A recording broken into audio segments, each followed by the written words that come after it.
Huli kam, Ken nahiwalay sa grupo pero nag-e-enjoy naman sa sariling mundo.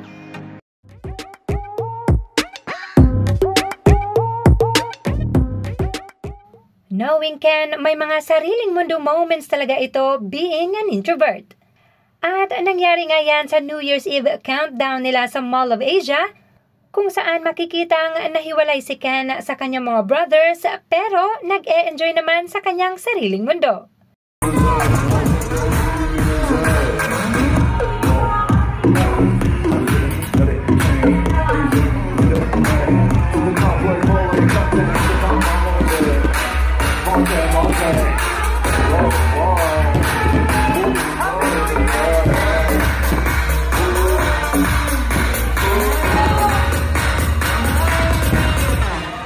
Kapansin-pansin din si Miss Ai de las Alas na tila ay nagtataka at naghahanap kung sino ang kumakanta hanggang sa itinuro etong si Ken. Are you ready?